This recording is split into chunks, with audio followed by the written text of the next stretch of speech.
Hello guys, welcome to another video. അപ്പോൾ ഇന്നത്തെ topic എന്ന് പറയുന്നത് നമ്മൾ പല ആൾക്കാരും ഒറ്റയ്ക്ക് ജോലിക്ക് പോകുകയും ഒറ്റയ്ക്ക് വീട്ടിൽ നിൽക്കുകയും ചിലപ്പോൾ നമ്മുടെ വീട് ദൂരെയും ജോലിസ്ഥലം വേറെയും ആയതുകൊണ്ട് നമ്മൾ വേറെ ആയിരിക്കും, ഒറ്റയ്ക്കായിരിക്കും താമസിക്കുക. പിന്നെ വേറെ പല അവസ്ഥയിലും ഒറ്റയ്ക്ക് ജീവിക്കുന്ന ഒരു അവസ്ഥയാണ് ഉണ്ടാവാറ്. അപ്പോൾ ഈ ഒറ്റപ്പെടുന്ന അവസ്ഥയെ താങ്ങാൻ പറ്റാത്ത ചില ആൾക്കാരുണ്ട്. വിഷാദത്തിലേക്ക് പോവുകയും ഒരു സമാധാനമില്ലായ്മയിരിക്കലും അങ്ങനെയുള്ള പല ആൾക്കാരുണ്ട് ഈ ഒറ്റപ്പെടലുകാർ. അപ്പോൾ ഈ ഒറ്റപ്പെടൽ എന്ന് പറയുന്നത് ഒരു മാനസികാവസ്ഥയാണ്. കാരണം നമ്മുടെ മനസ്സിനോട് പറയുന്നു നമ്മൾ ഒറ്റയ്ക്കാണ്, അതുകൊണ്ട് നമ്മൾക്ക് വിഷമാവുന്നു.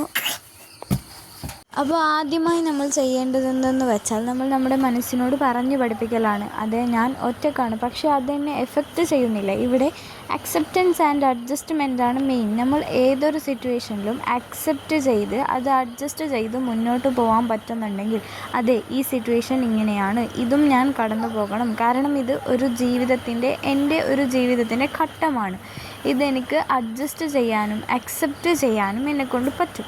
ഇവിടെ എക്സ്പെക്റ്റേഷൻ എന്ന കാര്യം പൂർണ്ണമായി ഒഴിവാക്കി അക്സെപ്റ്റൻസും അഡ്ജസ്റ്റ്മെൻറ്റും കൊണ്ടുവരലാണ് നമ്മൾ ചെയ്യേണ്ട ഏറ്റവും വലിയ കാര്യം. ആ കൊണ്ടുവരാൻ പറ്റുന്നിടത്താണ് നമ്മൾ യഥാർത്ഥ വിജയം നമ്മൾ കണ്ടെത്തുന്നത്. കാരണം മനുഷ്യനെ കൺട്രോൾ ചെയ്യാൻ, അതായത് മനുഷ്യനെ ഏറ്റവും കൺട്രോൾ ചെയ്യേണ്ടത് സ്വന്തം മനസ്സിനെയാണ്.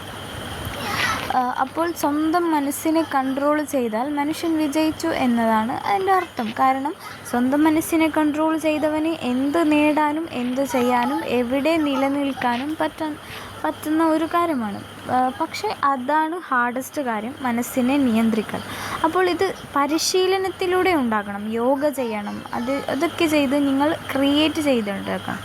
അപ്പോൾ ഒറ്റപ്പെടൽ എന്ന അവസ്ഥയിൽ നിന്ന് പൂർണ്ണമായും ഒഴിവാകും.